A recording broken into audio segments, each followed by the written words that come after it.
पर्यटन, वाहतूक आणि संदेशवहन या धड्याच्या पुढच्या विभागामध्ये आता आपण प्रवेश करतो. चला, अर्थात आपला नकाशा बघितला आपण, त्याच्यावरचे प्रश्नोत्तर सुद्धा बघितली आणि अर्थात आता त्याचं भौगोलिक स्पष्टीकरण.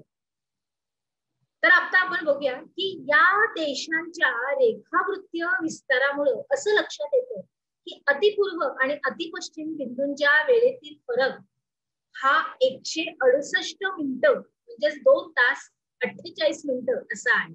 आणि त्याच्यामुळेच ब्राझीलमध्ये एकूण 4 प्रमाण वेळा या मानल्या जातात. किती? 4. आणि देशामध्ये वेगवेगळे काल विभाग आहेत आणि या प्रमाण वेळा ग्रीनिज वेळेच्या म्हणजे GMT अनुक्रमे 2, 3, 4 आणि 5 तासांनी मागे आहे.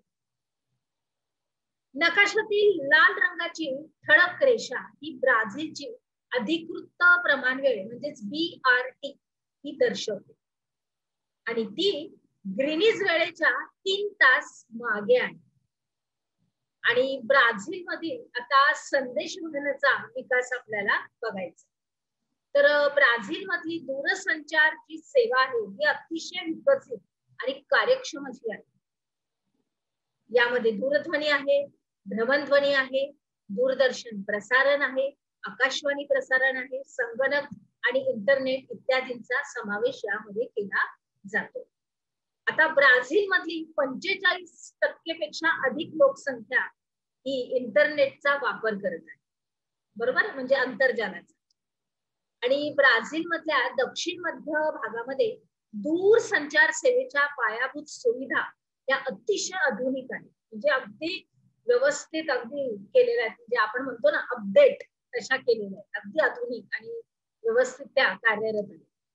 आणि उत्तर आणि वायव्य भागात मात्र या सेवांचा विकास लोकसंख्येअभावी मर्यादित स्वरूपात असा झालेला आहे.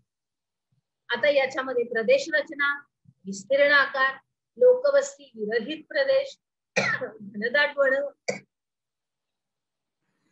इत्यादी अडथळ्यांवर मात करून दूरसंचार सेवांचा विस्तार करणं हे ब्राझीलच्या अर्थव्यवस्थेला एक आव्हानच आहे. जणू काय आव्हानच होतो. मग अलीकडील काय झाले काही वर्षामध्ये ब्राझील मधला दूरध्वनीचा, त्याच्यानंतर माहिती तंत्रज्ञान, त्याच्यानंतर इंटरनेटचा वापर हा वाढलेला आहे आणि दूरसंचार सेवेचा विस्तार हा मोठ्या प्रमाणावर होऊ लागलेला आहे. आता आपण बघूया आपल्या भारतातलं संदेशवहन. त्याच्यासाठी आपल्याला एक 9.13 ची एक आकृती दिली गेलेली आहे. संपूर्णपणे भारत, स्थान व विस्तार. बरोबर आहे. तर आता आकृती 9.13 च्या आधारे प्रश्नांची उत्तरं आपल्याला आपल्या वहीमध्ये नमूद करायची. प्रश्न तरी बघूया. चला, भारतीय मुख्य भूमीच्या अतिपूर्व आणि अतिपश्चिम टोकावरील रेखावृत्तामधील फरक काढा. तो ब्राझीलच्या तुलनेमध्ये किती जास्त आणि किती कमी आहे तो शोधा. त्याच्यानंतर भारतीय प्रमाण वेळेचे रेखावृत्त कोणते. भारतीय प्रमाण वेळ आणि ग्रीनिच रेखावृत्तांची वेळ यामध्ये अंशात्मक व कालात्मक किती फरक आहे आणि भारतामध्ये स्थानिक वेळा या किती आहे. प्रश्न जर बघितले आपण. चला पुढे जाऊया. अवकाश तंत्राच्या बाबतीमध्ये ब्राझील हा स्वदेशी तंत्रज्ञानाचा विकास करून उपग्रह अवकाशामध्ये सोडण्याच्या तयारीत आहे. म्हणजे काय आहे की तिथे भरपूर असं तंत्रज्ञान विकास जो झालेला आहे त्याच्या मधून तो हा उपग्रह सोडण्याच्या, आपल्या आकाशामध्ये सोडवण्याच्या ते तयारीत आहेत.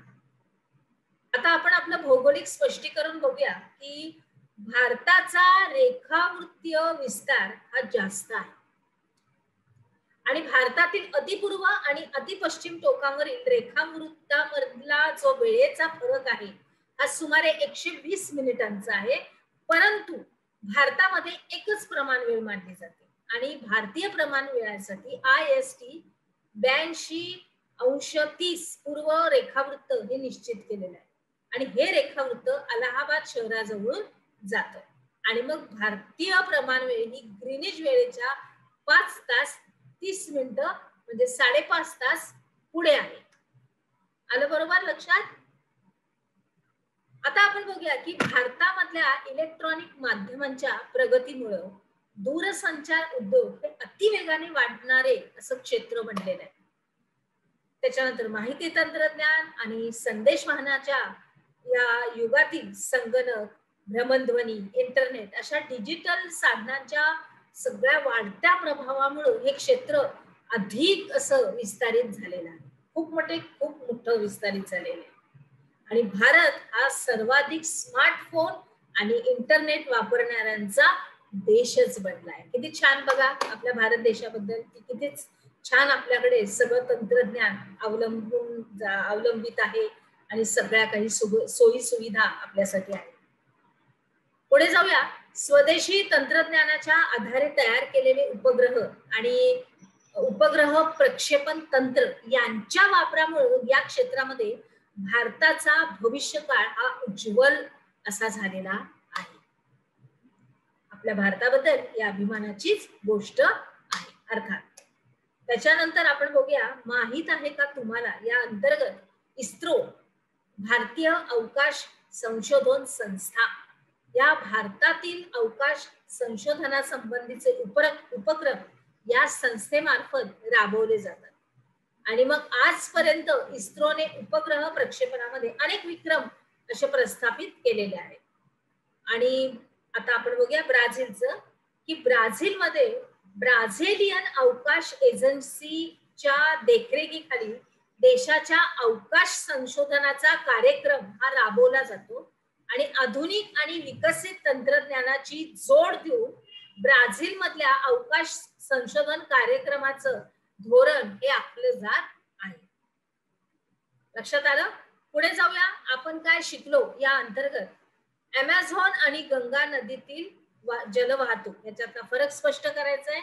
दुसरा आहे ब्राझील मधलं संदेशवहन आणि भारतामधलं संदेशवहन. चला तर मग आता आपण आपल्या पुढच्या विभागात प्रवेश करूया.